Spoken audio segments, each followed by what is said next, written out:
Forget gurus. Forget anyone claiming to be an online business expert without going through the challenges of entrepreneurship themselves. The Real Money, Real Business podcast is here to prove the best insights in online business comes from your fellow online business builders. We dig into stories of entrepreneurs selling their business on the Empire Flippers marketplace so that you can learn how they made their business profitable, how they overcame obstacles, and what lessons they learned in their online journey. If you want to take your business and your knowledge to the next level, you've come to the right podcast. Let's get started. Hey everyone, welcome to the Real Money, Real Business podcast. I'm Lauren, and today we have Dale on the show, who's selling an Amazon FBA business on the Empire Flippers marketplace. Hey Dale, welcome to the show. How are you doing today? Yeah, good. Thank you, Lauren. Thanks for having me. It's a pleasure. I'm really excited to have you here. I'm really looking forward to learning more about your business as well. But before we dive in, I'm going to go over a brief summary of the business. This is an Amazon FBA business created in October 2015 in the pet care niche. The average revenue for the business is $85,335 per month, and it makes an average of $15,296 per month in net profit. The assets included with the business are an Amazon Seller Central account with 20 SKUs, a branded domain with all site content and files, a 301 redirect, supplier relationships, contractor relationships, a Shopify account, trademarks, and a Facebook, Instagram, Twitter, Pinterest, and YouTube social media accounts, an email list with 1,053 subscribers, as well as various brand assets. Please note that inventory is not normally included in the list price, but further details can be provided to active buyers. For everyone listening, you can visit empireflippers.com/marketplace and search for listing number 59522 to learn more about this business. Or you can unlock this listing to start your due diligence if you're interested in purchasing this asset.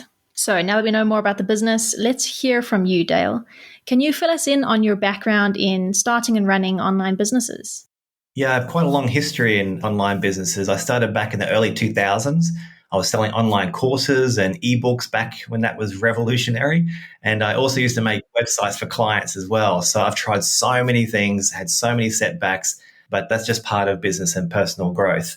I've also had traditional businesses, including a hair salon. And I also had a company where we would create video-based systems to teach employees how to run their business by using video systems that would free themselves from the day-to-day running of their business. Wow, yeah, you certainly tried a bit of everything. What made you try the Amazon FBA business model? I think what attracted to me to this business is that it was a product-based business and not a service, because I like the fact that it was sale and distribution of physical products, and that was really putting money in my pocket and not trading time for dollars. And so the last business I owned was mainly like 80% in person, and it was helping clients create video systems for their business, but it was a service for payment. And so I really wanted physical product because that is something that you can create and it can put money in your pocket while you sleep. And for this pet care business, it certainly achieved that. You know, I wake up in the morning, I open my Seller Central app, I see how many sales we've made overnight, and it's always something exciting and something I'll certainly miss when we sell. I was going to say too, as far as the niche of pet care, you know that many people spend so much money on their dogs. I know you do. And that's really what attracted me to the industry, because people spend money on their pets, a lot of money. It's $1 billion industry. It's also an evergreen industry too. So no matter what time of year, people are spending money on their pets. Even during lockdowns and COVID, my business thrived. Like, I felt sorry for the ones who had to close during this time, but our business thrived because more people were spending time at home with their pets. Another bonus was that during this early stage of lockdown, Amazon stopped non-essential items going into FBA, but our pet care business was considered essential. And so we could continually sell during these times. Oh, yeah, that's a major bonus. I'm sure you're quite relieved about that. Is there a particular reason why you chose Amazon FBA over something like Shopify or Walmart? Yeah, well, because I already have a background in systems, I recognize the importance of having them in place. So just plugging into proven system like FBA, where you don't have to reinvent the wheel with your own procedures, and that the fact that they store the inventory, pack it, ship it, they do all that while I travel or sleep is amazing. And because I'm not an American living in the US, I wouldn't have access to that if I didn't have the FBA model. Also, what attracted me to it is that I can run this from anywhere in the world as long as I have internet. And my wife and I, we love to travel. We love taking cruises as well. And so I've even had like satellite internet in the middle of the ocean where I can check my sales, which has just been incredible. So I normally log in for 10 minutes just for my own peace of mind, log out, and then continue my trip. So because of this business, I've really been able to live in 3 different countries and travel to many others. So the automation of this business has really given me our lives back. Fantastic. Yeah, it sounds like it's certainly given you a lot of freedom.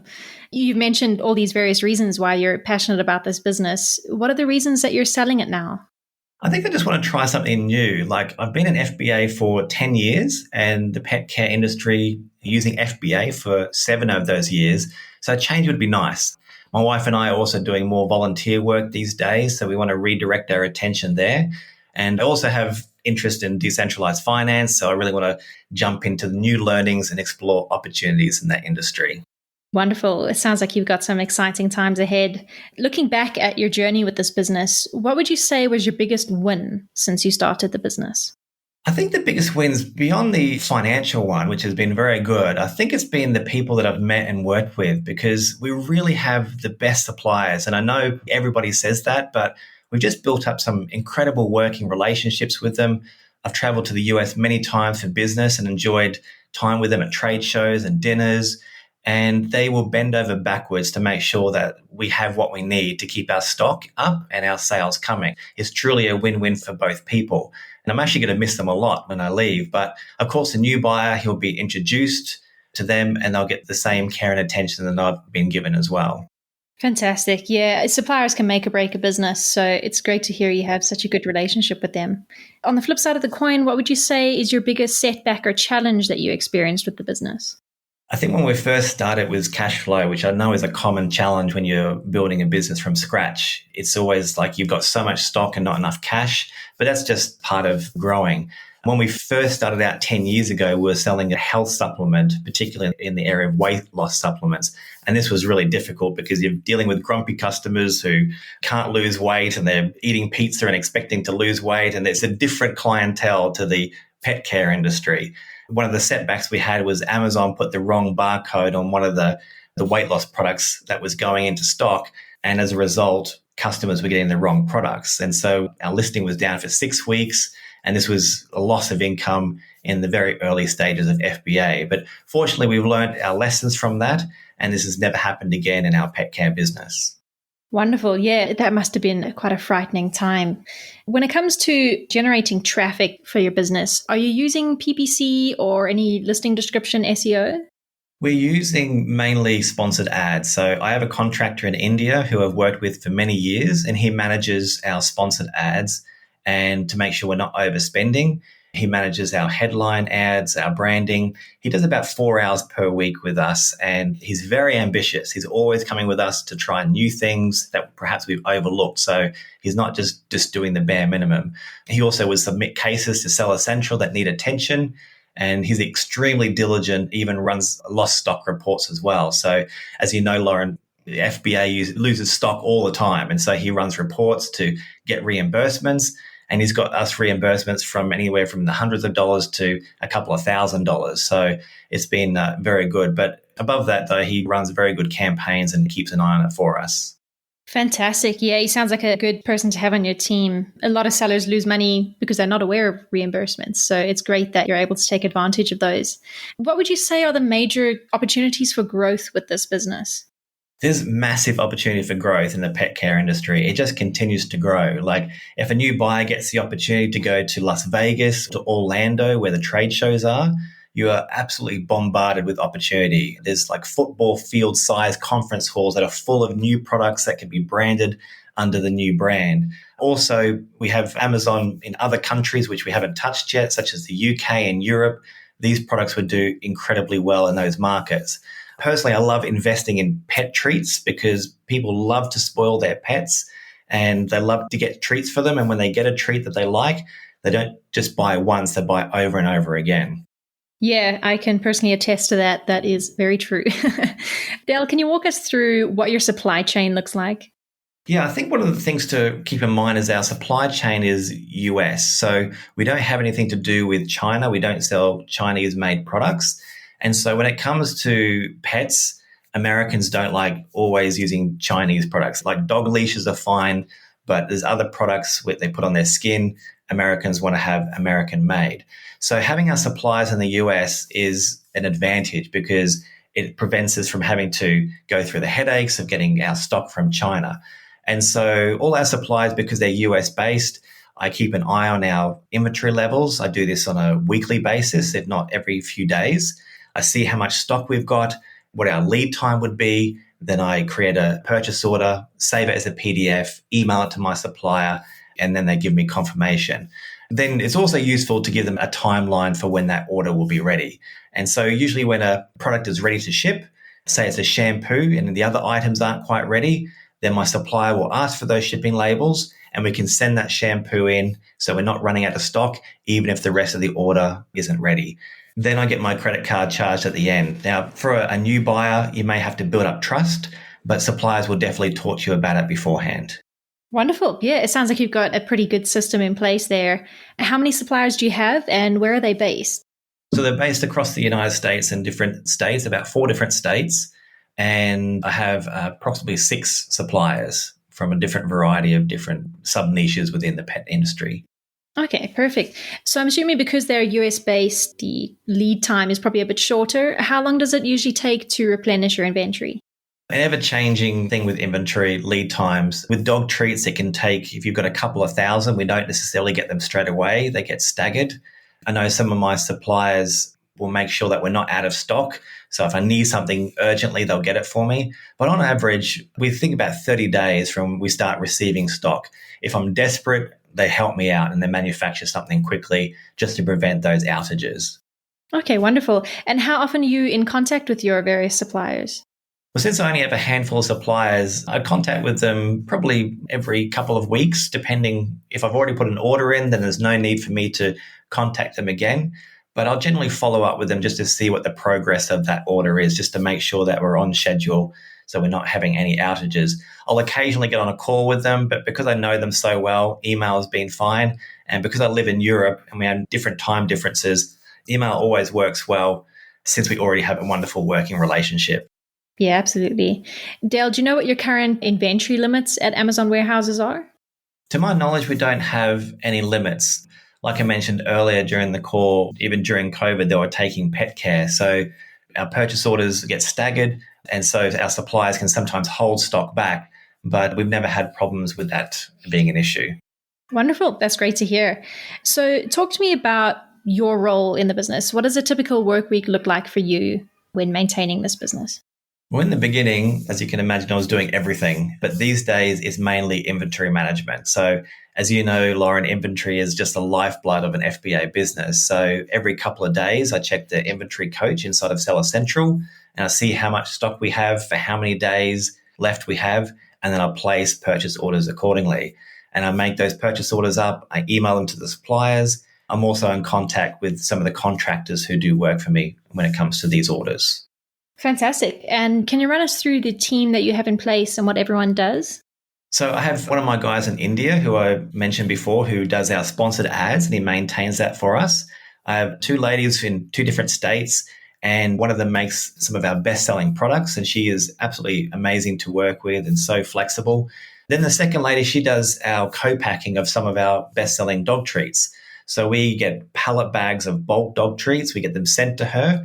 And then she co-packs them, she brands them for us, she weighs them for accuracy, boxes them. Then she sends me an email of how many boxes are ready, and we create the shipping labels inside of Seller Central, and then we ship them to the Amazon warehouse. So they're the main people that we have in our team.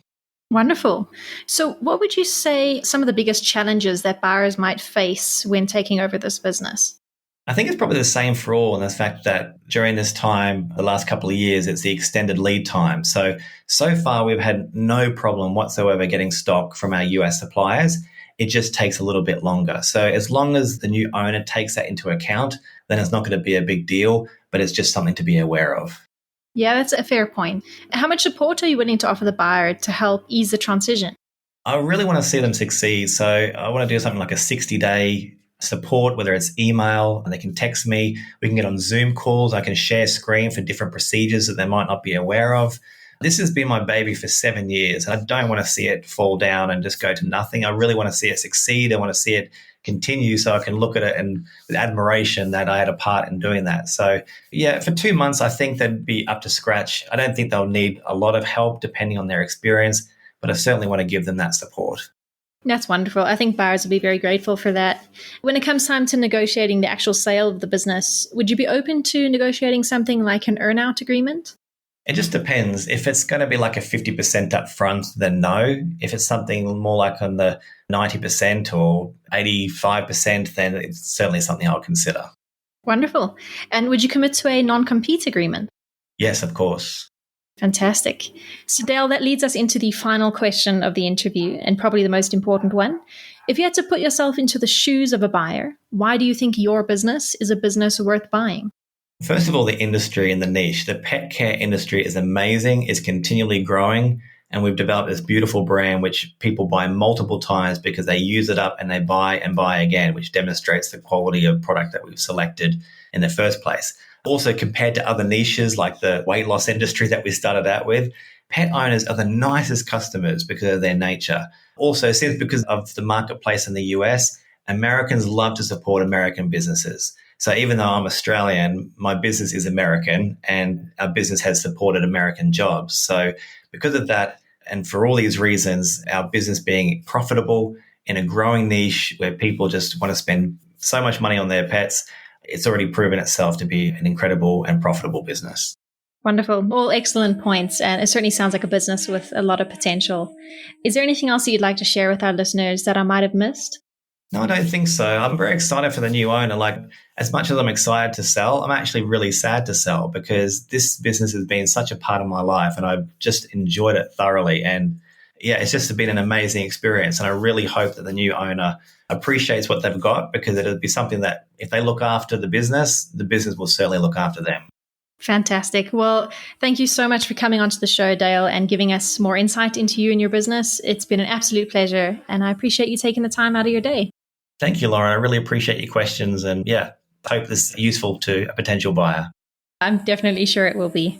All right, everyone. Thanks for listening. To learn more and see if this listing has already been sold, head over to empireflippers.com/marketplace and search for listing number 59522. If you're watching this on YouTube, click the link in the description to go straight to the listing. Once you've unlocked this listing, you'll be given everything you need to know about this business. So until next time, enjoy your digital journey.